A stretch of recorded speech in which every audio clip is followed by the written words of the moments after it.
नमस्कार, you and yoga में पुनः आपका स्वागत।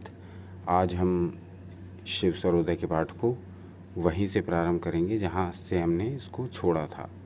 इस बीच में हमने कुछ ऐसे श्लोक ले लिए थे जो कि आपको बताने आवश्यक थे, जिनमें कुछ व्यवहारिक बातें बताई गई थीं और इस प्रकार से हम बीच में एक श्लोक शिव सर्वोदय से अलग अलग भागों से ले लिया करेंगे, लेकिन इससे शिव सर्वोदय के पाठ पर कोई प्रभाव नहीं पड़ेगा। ये पाठ निरंतर जारी रहेगा। तो 90 श्लोक हमने देख लिया था, एक बार उस पर फिर दृष्टि डाल लेते हैं। श्लोक 90 था, परदत्ते तथा ग्राहे ग्रहण निर्गमने पिच यदंके वहते नाड़ी ग्राह्यम तेन करांघृणा। अर्थात जिस ओर का स्वर चलता हो उसी ओर के हाथ से लेन देन एवं उसी ओर का पांव आगे रखकर प्रस्थान करना उत्तम होता है। तो ये हमने उस अंक में बताया था जिसमें हमने व्यापार के लिए शिव सर्वोदय की प्रासंगिकता बताई थी कि किसी भी बिजनेस में, किसी भी काम धंधे में, किसी भी व्यापार में आप किस प्रकार से शिव सर्वोदय का प्रयोग कर सकते हैं, स्वरयोग विज्ञान का प्रयोग कर सकते हैं। तो उसके लिए ये श्लोक था जो आज हमने दोबारा देख लिया है। तो इस श्लोक का सार समझ लीजिए। जिस ओर का स्वर चलता हो उसी ओर के हाथ से लेन देन। जब भी पैसे का लेन देन करना हो काम धंधे व्यापार में, तब स्वर चेक कर लीजिए। स्वर चेक करने के बाद जिस ओर का स्वर चलता हो उसी हाथ से आपको लेन देन करना है। यदि इसी प्रकार से आप लेन देन करेंगे तो व्यापार में लाभ की संभावना कई गुना बढ़ जाती है। तो इसको अपने व्यापार पर, अपने बिजनेस पर, अपने काम पर, अपने प्रोफेशन पर अप्लाई करके देखिए और उसका जो भी रिज़ल्ट आए वो अनुभव करिए और हमारे साथ शेयर भी करिए। तो इसका अर्थ है, जिस ओर का स्वर चलता हो उसी ओर के हाथ से लेन देन एवं उसी ओर का पांव आगे रखकर प्रस्थान करें। अब हम आते हैं श्लोक संख्या 91 पर, 91। देखते हैं इस श्लोक में भगवान शिव ने माता पार्वती से क्या कहा है।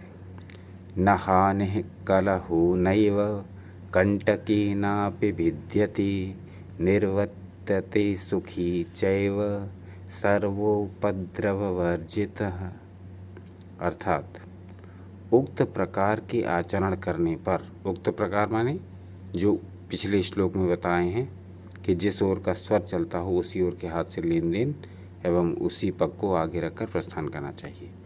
तो कहते हैं उक्त प्रकार के आचरण करने पर, उक्त प्रकार से कार्य करने पर कलहो नैव न हानि, कलहो नैव, न तो हानि होती है न कलह होती है, नैव कंटके नापि भिद्यते, और न ही नाश आदि शत्रुओं द्वारा किए जा सकते हैं। उक्त प्रकार से आचरण करने पर, जैसा पिछले श्लोक में बताए हैं कि व्यापार में किस प्रकार से अपना स्वर चेक करके लेन देन करना है, तो उस प्रकार का आचरण करने पर आगे कहते हैं कलह हानि नाश आदि नहीं होते हैं। आगे देखते हैं, निर्वर्तते सुखो चैव सर्वोपद्रववर्जितः। वह सभी कष्टों से मुक्त हो जाता है और सुख से अपने घर वापस आता है। निर्वर्तते सुखो चैव सर्वोपद्रववर्जितः। वह सभी कष्टों से मुक्त होकर सुख से अपने घर वापस आता है। तो ये हुआ श्लोक संख्या 91। तो अब तक हमने शिव सर्वोदय के कुल 91 श्लोक पढ़ लिए हैं, समझ लिए हैं और उनको व्यवहार में भी कई लोग लाना स्टार्ट कर चुके होंगे। तो ये एक बहुत अच्छी बात है। अपने कमेंट्स के ज़रिए हमें बताते रहिए कि कितने लोग इसको व्यवहार कर रहे हैं। शीघ्र से शीघ्र जितने भी प्रश्न हमारे पास आ चुके हैं उनके उत्तर देने का प्रयास किया जा रहा है। और शीघ्र से शीघ्र उनके उत्तर दे दिए जाएंगे।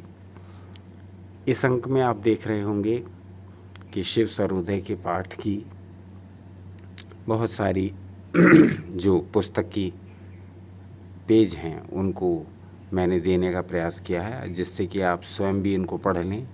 जो श्लोक अभी तक आपके पास उपलब्ध नहीं थे वो श्लोक अब तक बताए हुए लगभग सभी श्लोक इसमें हैं।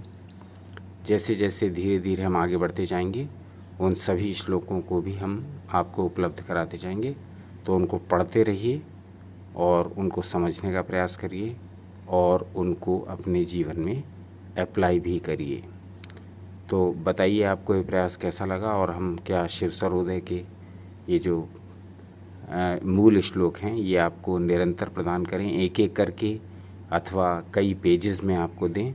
तो ये आप अवश्य बताइएगा कमेंट करके कि आपको प्रतिदिन एक श्लोक हम उपलब्ध कराएं अथवा एक साथ ही एक अंक में 10-20 पेज आपको उपलब्ध कराएं। तो ये आप कमेंट करके अवश्य बताइएगा। अपना अनमोल समय हमें देने के लिए बहुत बहुत धन्यवाद।